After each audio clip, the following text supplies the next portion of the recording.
Deuteronomy, chapter 3. The defeat of King Og of Bashan. Moses said to Israel, When we turned onto the road that leads to Bashan, King Og of Bashan led out his whole army to fight us at Edrei. But the Lord told me, Moses, don't be afraid of King Og. I am going to help you defeat him and his army and take over his land. Destroy him and his people, just as you did with the Amorite king Sihon of Heshbon.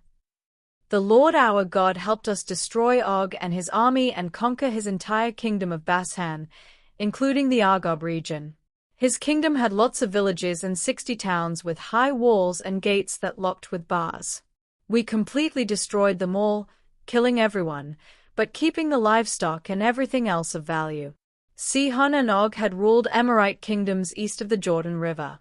Their land stretched from the Arnon River Gorge in the south to Mount Hermon in the north, and we captured it all. Mount Hermon is called Mount Sirion by the people of Sidon, and it is called Mount Senir by the Amorites. We captured all the towns in the highlands, all of Gilead, and all of Bashan as far as Seleka and Edrei, 2 of the towns that Og had ruled. Og's coffin. King Og was the last of the Rephaim, and his coffin is in the town of Rabbah in Ammon. It is made of hard black rock and is 4 meters long and almost 2 meters wide. The land east of the Jordan River is divided. Moses said to Israel, I gave some of the land and towns we captured to the tribes of Reuben and Gad. Their share started at the Arnon River Gorge in the south, took in the town of Aroer on the edge of the gorge, and went far enough north to include the southern half of the Gilead region. The northern part of their land went as far east as the upper Jabbok River Gorge, which formed their border with the Ammonites. I also gave them the eastern side of the Jordan River Valley, from Lake Galilee south to the Dead Sea below the slopes of Mount Pisgah. I gave the northern half of Gilead and all of the Bashan region to half the tribe of Manasseh. Bashan had belonged to King Og, and the Argob region in Bashan used to be called the land of the Rephaim. Joey from the Manasseh tribe conquered the Argob region as far west as the kingdoms of Geshur and Makah. The Israelites even started calling Bashan by the name Villages of Joey, and that is still its name. I gave the northern half of Gilead to the Machir clan.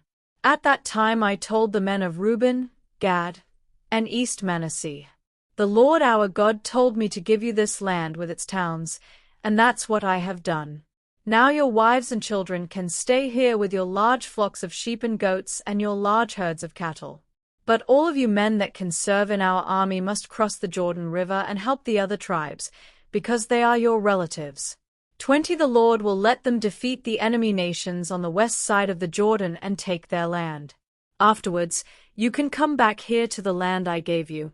Then I told Joshua, You saw how the Lord our God helped us destroy King Sihon and King Og. So don't be afraid. Wherever you go, the Lord will fight on your side and help you destroy your enemies. God refused to let Moses enter Canaan. Moses said to Israel, At that time I prayed and begged, Our Lord, it seems that you have just begun to show me your great power. No other God in the sky or on earth is able to do the mighty things that you do.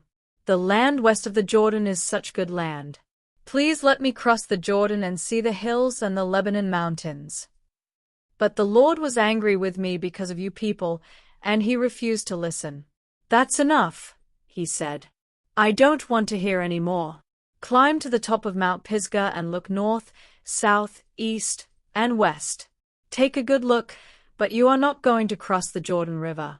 Joshua will lead Israel across the Jordan to take the land, so help him be strong and brave and tell him what he must do. After this we stayed in the valley at Bethpeor.